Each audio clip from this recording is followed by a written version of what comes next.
Operation सिंदूर के बाद में भारत की तरफ से अगर ऑफिशियल देखा जाए तो रात के समय में रक्षा मंत्रालय की तरफ से एक प्रेस नोट जारी किया गया। उसके बाद में दिन में 10:30 बजे के आसपास विदेश मंत्रालय, आर्मी और एयरफोर्स की एक जॉइंट प्रेस कॉन्फ्रेंस की गई। लेकिन पाकिस्तान ने इस एयर स्ट्राइक के बाद में, पाकिस्तान ने ऑपरेशन सिंदूर के बाद में क्या कहा, पाकिस्तान के नेता क्या कह रहे हैं, यह जानना जरूरी है। क्योंकि किसी भी मुल्क की जो लीडरशिप जो बोलती है उसी से उनके इरादों का पता चलता है कि वो आने वाले समय में क्या कुछ एक्शन लेने की तैयारी कर रहे हैं। सबसे पहले पाकिस्तान के प्रधानमंत्री शहबाज शरीफ के बारे में जान लेते हैं कि उन्होंने क्या कहा। शहबाज शरीफ ने कहा कि भारत ने ये जो कुछ भी किया है इस पर जवाबी कार्रवाई करने का पाकिस्तान को पूरा हक है। शहबाज शरीफ ने तो पहले यह भी कहा कि 5 ठिकानों पर कार्रवाई की है, भारत ने तो 9 ठिकानों के सबूत दे दिए हैं। भारत ने कितनी कैजुअलिटी की है उसके तो सबूत दे दिए। खैर, पाकिस्तान को लगा कि उरी और बालाकोट एयर स्ट्राइक की तरह जब पहले हमने सर्जिकल स्ट्राइक की और फिर एयर स्ट्राइक की, उस दौरान हमने इस तरह से क्लियर एविडेंस सामने नहीं रखे थे, जिसकी वजह से पाकिस्तान अपनी जो कैजुअलिटी है, जो पाकिस्तान में नुकसान हुआ, उसको बहुत कम करके दिखा रहा था। पाकिस्तान के प्रधानमंत्री को शायद ये अंदाजा नहीं था कि जब विदेश मंत्रालय और आर्मी और एयरफोर्स प्रेस कॉन्फ्रेंस करेगी भारत में तो वो सारे के सारे आंकड़े सामने रख देंगे। बहरहाल, उन्होंने इसके अलावा यह भी कहा कि ये जो कार्रवाई हुई है ये एक्ट ऑफ वॉर है, यानी कि ये जो कृत्य किया गया है, भारत की तरफ से जो काम किया गया है, इसे युद्ध की कैटेगरी में माना जाएगा और हम इसका जवाब देंगे।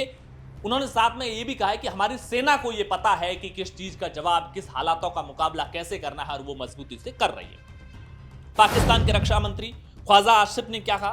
ख्वाजा आसिफ ने कहा है कि भारत तो कह रहा है कि सिर्फ और सिर्फ हमने जो टेरर कैंप है उन पर अटैक किया है, कोई सिविलियन कैजुअलिटी नहीं हुई है, कोई आर्मी जो लोकेशंस थी उसको हमने टारगेट नहीं किया है। लेकिन रक्षा मंत्री कह रहे हैं कि जिन जिन इलाकों में, जिन जिन जगहों पर ये अटैक हुए थे, वहां पर हम अंतर्राष्ट्रीय मीडिया को लेकर के जाएंगे और उनको बताएंगे कि कितनी सिविलियन कैजुअलिटी हुई है, कितने आम लोगों की मौत हुई है। हालांकि पाकिस्तान के रक्षा मंत्री ख्वाजा आसिफ को मैं ये भी कहना चाहूंगा कि जिन जगहों पर अटैक हुए हैं, जिन जगहों पर कार्रवाई हुई है ना, वहां पर आतंकियों की पोद रोपी जाती थी।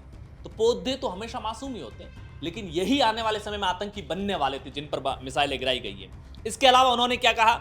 उन्होंने कहा है कि 2 मस्जिदों पर हमला हुआ है, सिविलियन मस्जिद थी जिसमें से एक बच्चे की मौत हुई है जो तमाम मौतों के बीच में, और एक खातून की मौत भी हुई है। 7 टारगेट है और सभी को उन्होंने कहा है कि सभी सिविल इलाके के ये टारगेट है। बिलावल भुट्टो जो पाकिस्तान पीपुल्स पार्टी के अध्यक्ष है और पूर्व विदेश मंत्री रहे पाकिस्तान के अंदर, उन्होंने इस हमले की निंदा की है। कहा कि हम इस हमले का कड़ा जवाब देंगे, हमारी सेनाएं मजबूती से इसका मुकाबला कर रही है और हम एक देश के रूप में पूरी तरह से एकजुट हैं।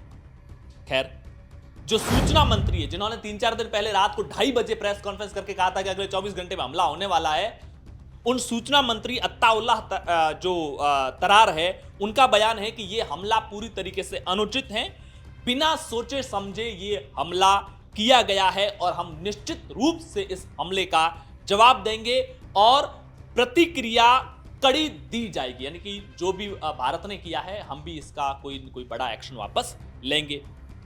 शेख रशीद अहमद जो वहां के पूर्व आंतरिक मंत्री हैं, उनका बयान सामने आया। उन्होंने कहा, उन्होंने तो भारत को नामो निशान मिटाने की धमकी दे दी। उन्होंने ये कहा कि हमने अब तक जो कल कार्रवाई भारत ने की है उसके बाद जो ये 12-15 घंटे 20 घंटे बीते हैं, उन्होंने कहा है कि इस टाइम पीरियड में हमने भारत के 5 राफेल गिरा दिए हैं और उन्होंने कहा कि हम ऐसी प्रतिक्रिया देंगे, ऐसा जवाब देंगे भारत को कि भारत के पास कुछ भी नहीं बचेगा। पुराने जितने भी बदले हैं सारे अब भारत से बदले लिए जाएंगे। भारत को ऐसी सजा दी जाएगी कि अगली बार भारत ऐसा कुछ भी करने से पहले 100 बार सोचेगा, कुछ भी करने के लायक ही नहीं रहेगा। यह धमकी कौन दे रहा है? पूर्व आंतरिक मंत्री शेख रशीद अहमद। उनको यह कह दिया जाए कि तुम्हारी पार्टी के मुखिया जो है ना, पूर्व प्रधानमंत्री इमरान खान, वो जेल में है और उनके साथ क्या कुछ हो रहा है, पहले उनको बचा लो, मुल्क को बाद में बचाना। बहरहाल, ये तमाम पाकिस्तान के नेताओं की प्रतिक्रियाएं थी जो मैंने आपको बताई है।